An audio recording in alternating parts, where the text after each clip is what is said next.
Assalamualaikum semua. Hai, apa khabar? Selamat datang ke kelas Bahasa Melayu tahun 5 bersama Cikgu Zian. Cikgu harap kamu semua hari ini sihat-sihat dan berada dalam keadaan yang ceria selalu.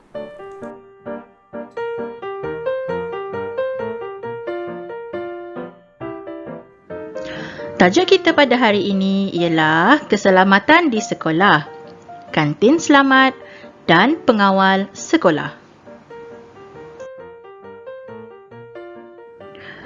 Standard kandungan kita pada hari ini ialah 1.1 mendengar dan memberi respons, 2.1 asas membaca dan memahami.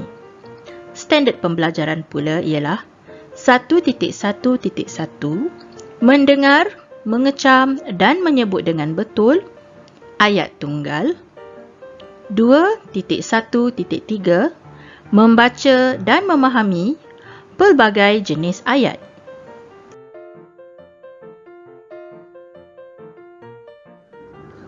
Okey, pada pembelajaran yang lepas, kita telah dapat menyebut, mengkelaskan dan menulis sekurang-kurangnya 4 dari 5 jenis kata ganti nama diri dengan betul.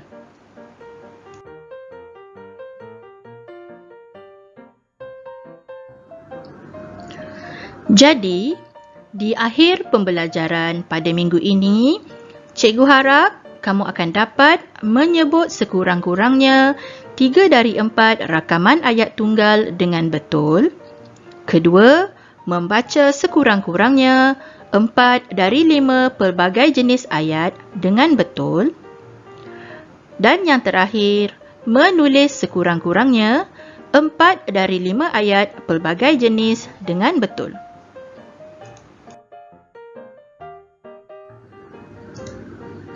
Baiklah, kamu semua dah sedia? Okey, sekarang mari kita lihat gambar yang terdapat pada paparan yang cikgu tunjukkan ini. Okey, tajuk gambar ini ialah keselamatan di sekolah, iaitu kantin selamat. Terdapat 4 gambar yang menunjukkan suasana semasa berada di kantin. Okey, sekarang kita lihat dulu gambar yang pertama ini. Kamu akan dapat lihat beberapa orang murid sedang beratur di kantin untuk membeli makanan. Okey. Gambar yang kedua pula ialah 2 orang pekerja kantin memakai apron. Ya, kalau kamu tahu, yang ini adalah apron ya. Ya. Okey, yang ketiga pula kamu akan dapat lihat seorang murid sedang mengelap lantai yang basah. Di hadapannya ada papan tanda amaran yang menunjukkan bahawa lantai itu basah. Dan yang terakhir, kamu akan dapat lihat 2 orang murid sedang berlari-lari di kantin sambil diperhatikan oleh gurunya. Jadi sekarang, mari kita lihat dan kita baca ayat yang menunjukkan setiap gambar tersebut. Cikgu mahu kamu mendengar dan mengikut ayat yang telah dibaca. Jom kita tengok. Mengapakah murid perlu beratur di kantin? Mengapakah murid perlu beratur di kantin? Penjual makanan perlu memakai apron. Penjual makanan perlu memakai apron. Awas, lantai masih basah. Awas, lantai masih basah.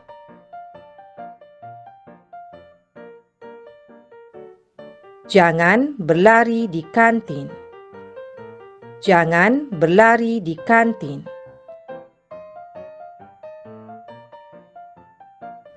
Okey, seterusnya mari kita lihat gambar rangsangan yang seterusnya. Apa yang dapat kamu lihat berdasarkan gambar ini?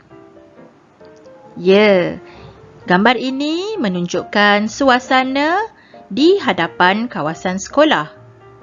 Kamu dapat lihat murid-murid sekolah sedang melintas jalan. Semuanya hendak pergi ke sekolah. Ada seorang lelaki sedang memegang papan tanda berhenti.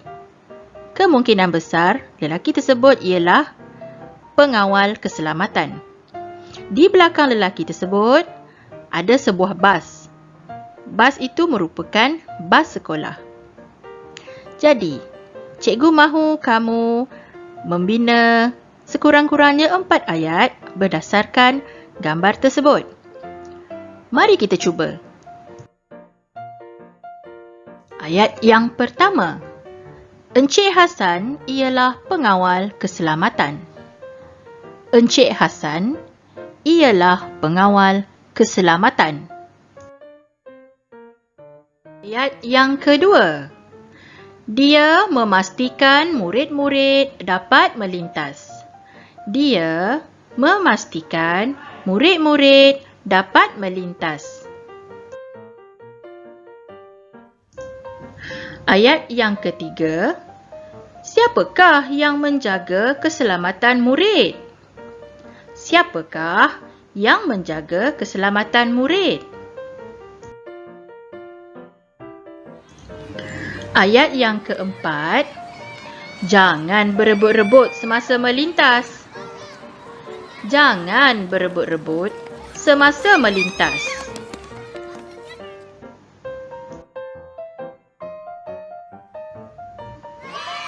Dan ayat yang terakhir. Wah, murid-murid selamat sampai di kawasan sekolah. Wah, murid-murid selamat sampai di kawasan sekolah. Baiklah, kita telah sampai ke bahagian terakhir pembelajaran kita pada hari ini. Sekarang, kita akan lakukan tugasan dengan membuka buku aktiviti muka surat 50 dan 51. Kamu perlu baca dan memahami setiap ayat yang dituliskan di dalam buku tersebut. Kemudian, salin semula ayat yang dibaca. Setelah siap, sila hantar hasil kerja kamu kepada cikgu. Selamat mencuba. Tahniah! Kamu semua telah berjaya menyelesaikan segala tugasan yang telah cikgu berikan pada hari ini. Cikgu harap kamu semua dapat memahami segala apa yang telah cikgu ajarkan sebentar tadi. Cikgu berharap juga agar kamu akan terus berusaha, belajar sehingga berjaya. Sehingga ke lain masa, jumpa lagi. Bye. Assalamualaikum.